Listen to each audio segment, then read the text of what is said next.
Salut les Goonies! En période de Noël, j'ai une tradition. C'est déjà de lâcher les réseaux sociaux, etc. pour prendre un peu de temps pour moi et surtout de prendre du temps pour faire ou refaire un point and click. Alors un point and click, c'est quoi? Eh bien c'est un type de jeu vidéo démocratisé dans les années 80 et 90 par la firme LucasArts par exemple ou encore Sierra, souvent en pixel art et utilisant un système simple de pointer et cliquer, point and click. On appelle ça aussi le jeu d'aventure. Le jeu pousse à la réflexion, à l'enquête, et compte dans ses rangs certains jeux absolument mythiques, comme Monkey Island, Day of Tentacle, Runaway, King Quest, etc. Et cette année, pour Noël, j'ai décidé de vous parler d'une des sagas les plus géniales du monde du jeu d'aventure, les Chevaliers de Baphomet, ou Broken Sword en version originale. Les jeux ont été écrits par mon ami Charles Cecil, et... Ah si, c'est un ami. Donc les jeux ont été écrits par Charles Cecil, créateur de jeux vidéo anglais et cofondateur de Revolution Software. Il est connu pour Lure of the Temptress, je suis pas sûr de la prononciation, Beneath a Steel Sky, King Quest VI, en partenariat avec Roberta Williams, et Toonstruck, un jeu d'aventure dont le héros était joué par Christopher Lloyd, le fameux Doc de Retour vers le futur. Et bien entendu, il est connu pour la saga des Chevaliers de Baphomet. Le premier jeu, les Chevaliers de Baphomet, sort en 1996 sur PC, publié par Virgin Interactive, et sur PlayStation. Ce qui participera à mon avis à venir toucher des joueurs non habitués aux jeux d'aventure, style de jeu qui commençait à s'essouffler un petit peu avec les nouvelles générations de consoles à cette époque. Le jeu a mis environ 2 ans à être réalisé, et présente une magnifique aventure avec des décors dessinés à la main en 2 dimensions. Nous y suivons les aventures de George Stobart, avocat, touriste américain fraîchement arrivé à Paris et qui se retrouve au cœur d'un attentat à la bombe dans un petit café. Il y survit miraculeusement et se met à enquêter sur les raisons de cet acte qui ont failli lui coûter la vie. Il fera la connaissance de Nicole Collard, une journaliste du journal La Liberté, avec qui il se liera d'amitié. Leur enquête les mènera en Écosse, en Espagne ou encore en Syrie, à la poursuite d'une étrange conspiration en rapport avec l'ordre des Templiers, un mystérieux parchemin et un certain Pierre Plantard. Pour ceux qui connaissent un petit peu l'énigme de Rennes-le-Château, dont je vous ai déjà parlé juste là, vous reconnaîtrez sûrement le nom du fameux mystificateur et créateur du prieuré de Sion, dont on a aussi entendu parler dans le Da Vinci Code. Le jeu semble prendre de nombreuses références à l'énigme de Rennes-le-Château, sans toutefois citer le village dans aucun des jeux. D'ailleurs, on sait aussi que ce fameux Pierre Plantard a élaboré un certain nombre de documents mystérieux qu'il a déposés à la Bibliothèque nationale de France sous le nom de dossier Lobino. Donc en fait, toute cette partie, c'est la vie réelle, là c'est pas le jeu. Et dans le jeu, un des personnages s'appelle André Lobino. Comme j'ai joué au jeu avant de connaître l'énigme de Rennes-le-Château, lorsque je l'ai découverte, j'étais déjà au fait de ces noms-là. Bien joué Charles, t'as réussi à initier un joueur. Bref, le premier Chevalier de Baphomet est un carton, avec sa réalisation graphique, son ambiance, son humour, sa musique et ses voix françaises. On a la chance d'avoir l'immense Emmanuel Curtil pour la voix de George Stobart, à qui il donne un savoureux accent américain. Hello, je m'appelle George Stobart. Vous êtes américain si j'en juge par l'accent. Oui, c'est exact. En vacances à Paris. C'est donc la voix de Matthew Perry ou encore Jim Carrey. Et un peu moins connu, pour Nico, nous avons Nathaniel Esther, qui est aussi la voix de Sidji dans Côte Ouest. On a Pierre Attet, la voix de Todrick, qui est aussi celle de, Christopher Lloyd. Philippe Pétieux, qui fait l'agent Mou, et qui est aussi l'incroyable voix d'Homer Simpson. Bref, le premier opus est un excellent jeu devenu une légende, et le vrai représentant de ce qu'est un excellent jeu d'aventure. Il s'inspire du livre d'Umberto Eco, Le Pendule de Foucault, et fait parfois référence à l'auteur Alfred Jarry, comme la rue où habite Nico, la rue Jarry. Le jeu marquera une génération de joueurs qui s'en rappellent encore aujourd'hui avec beaucoup de tendresse. Certains se rappelleront toujours avec délectation de la scène avec la chèvre. Un grand moment d'humour et de difficulté. Une version Director's Cut rajoutant beaucoup de scènes à l'aventure sort en 2010 sur PC, iOS et iPad. Je vous conseille d'ailleurs de vous attaquer à celle-là si vous souhaitez tenter l'aventure. Fort de son succès, Charles n'allait pas s'arrêter là, et il sort 1 an après, en 1997, la suite, Les Boucliers de Quetzalcoatl. Donc vous avez la fiche juste là, depuis le début de la chaîne. Nous suivons de nouveau les aventures de George et Nico qui parcourent le monde derrière une mystérieuse statue maya et la malédiction de Tezcatlipoca. Et c'est d'ailleurs grâce à ce jeu que j'ai développé une certaine facilité à prononcer le nom de divinité maya. Ce qui ne me sert absolument à rien, mais que j'ai bien envie de mettre sur mon CV. On visite un petit peu moins de pays, mais le dépaysement est assuré dans la jungle de l'Amérique centrale. Où on retrouvera d'ailleurs une certaine chèvre, à Coramonte. Le jeu commence à créer son propre lore, avec des personnages qu'on retrouve ou qu'on retrouvera dans les différents jeux, dans diverses situations. Pearl, Edwin Anderson, Lobino, etc. Le jeu reprend le même concept art, les mêmes mécaniques de jeu, etc. Et si on ne compte pas le Director's Cut de 2010 du premier jeu, c'est aussi la première fois que l'on peut jouer Nico, ce qui est très sympa. Et comme pour le premier jeu donc, une version remasterisée sort en 2010. Passons maintenant au troisième opus sorti en 2003, Les Chevaliers de Baphomet, le manuscrit de Voynich.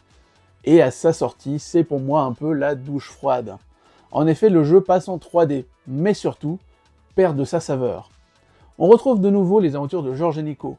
Entre le Congo, l'Angleterre et Paris, une enquête sur un meurtre est poursuivie par des tueurs à gages.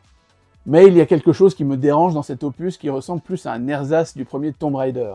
Déjà, les commandes ne sont plus à la souris, mais entièrement au clavier. Et surtout, on passe d'énigmes typiques de point and click à devoir pousser des caisses ou des blocs de pierre pour passer à certains endroits. On se retrouve dans des grands espaces très vides et sans charme. Les quelques énigmes sont très simples et ne m'apprennent plus rien, contrairement aux deux premiers opus. Même si l'idée de retrouver un George Stobart plus aventurier est sympa, le jeu manque cruellement de bonnes idées. Et c'est très dommage. Le jeu sort sur PC, PS2 et Xbox, et je crois que c'est réellement le passage sur ces consoles qui a amené le studio à faire ce changement de gameplay. Mais le jeu est extrêmement mal reçu par les fans, moi le premier. Et je vous avoue que c'est celui-là que j'ai refait cette année pour mes congés de Noël. Et j'en avais peu de souvenirs, vu que je n'y avais joué qu'une fois, et c'est effectivement pas pour rien. Je suis toujours autant déçu. On peut noter néanmoins que l'écriture des dialogues est toujours assez chouette, comme la VF d'ailleurs, et la bande-son. On remarque parfois certaines scènes et l'envie qu'il devait y avoir derrière de faire quelque chose de fun, mais malheureusement, ça ne passe pas. Pourtant, on avait l'exemple de Monkey Island 4, sorti 3 ans avant, et qui aurait dû servir de leçon. Dommage. Néanmoins, détail marrant, en rejoignant donc au jeu, on retrouve André Lobino, vous savez, le personnage dont je vous parlais dans le premier jeu. Et tout d'un coup, je me suis demandé si le visage en 3D n'avait pas été inspiré de l'auteur Christian Doumergue. Auteur qui a écrit beaucoup sur Rennes-le-Château. Lobino, Plantard, Rennes-le-Château. Est-ce que c'est encore un clin d'œil de Charles Cécile?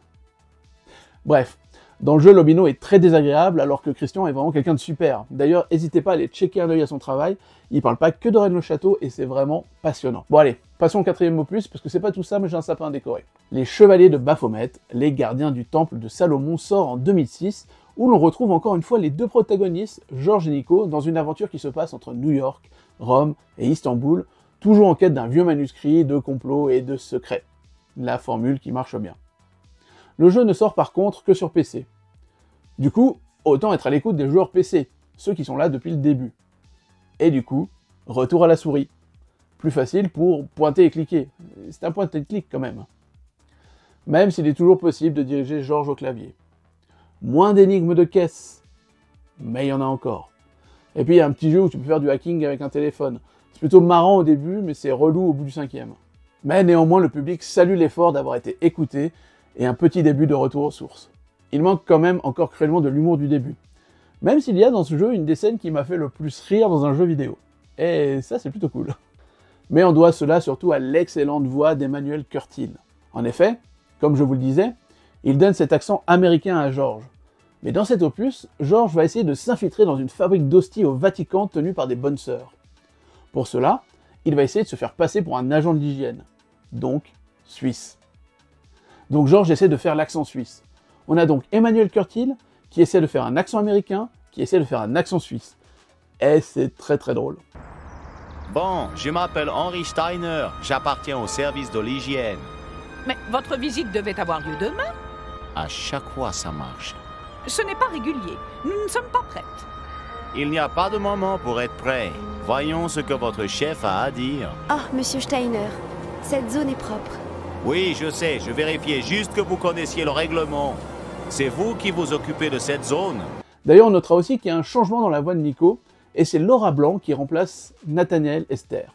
Laura Blanc qui est connue pour être la voix de Tori Spelling ou de Christine Kruk. Ouais, c'est ma photo avec Christine Kruk.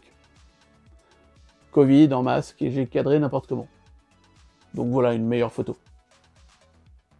D'ailleurs, autre fait intéressant, dans la version originale, la voix de Nico change aussi, et ils prennent une comédienne française, Catherine Pajon, puisque Nico est française. Et ça, c'est plutôt chouette.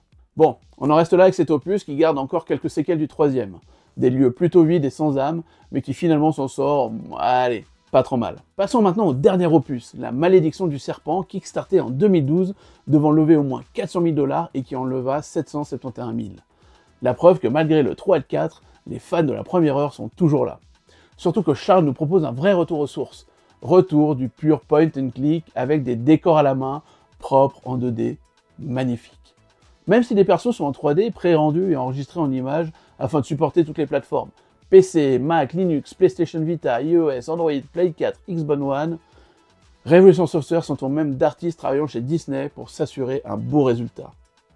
À nouveau, Georges et Nico se retrouvent dans une affaire de secret, de manuscrits, d'un mystérieux tableau, la Malédiction, et sont témoins d'un meurtre.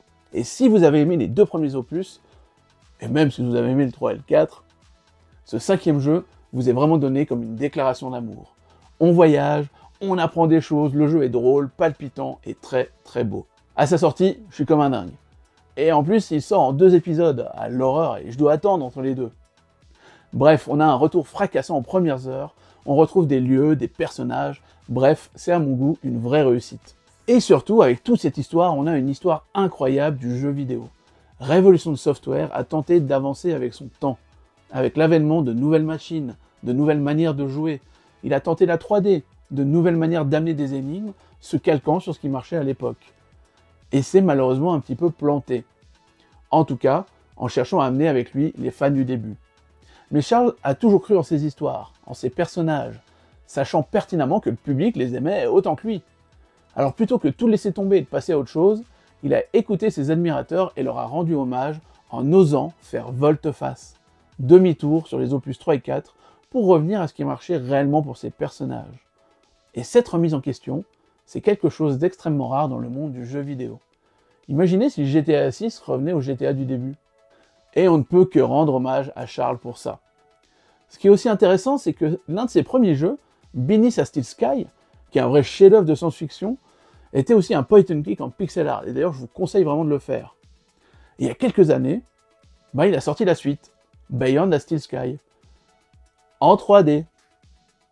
Et là, tout le monde a dû lui dire « Mais t'as rien appris avec les Chevaliers de Baphomet ?» Et moi, je crois surtout que Charles ne voulait pas rester sur un échec.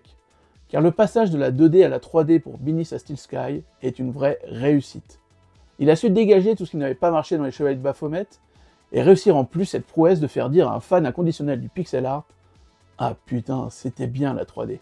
Alors bravo Charles. Quoi qu'il en soit, pour les Chevaliers de Baphomet, l'aventure ne s'arrête pas là, puisque le 23 août dernier, Revolution Software sort une bande-annonce pour le 6e opus. Pas en 3D, rassurez-vous, mais bien dans la veine du précédent, Parsifal Stone.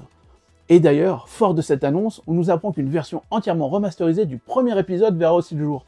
Et ça, c'est franchement très chouette. D'ailleurs, un Kickstarter va voir le jour pour une édition collector, alors jetez un œil dans la description. En attendant, voici un petit coup d'œil à la bande-annonce du 6.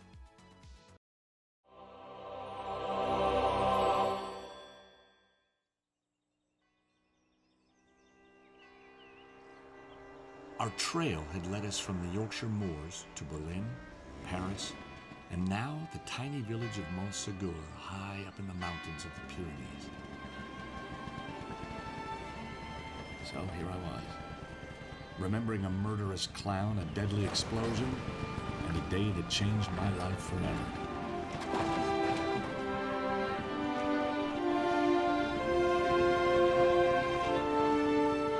Merci beaucoup, monsieur. Ah, Montségur, j'adore ce village. J'y ai passé quelques vacances d'ailleurs.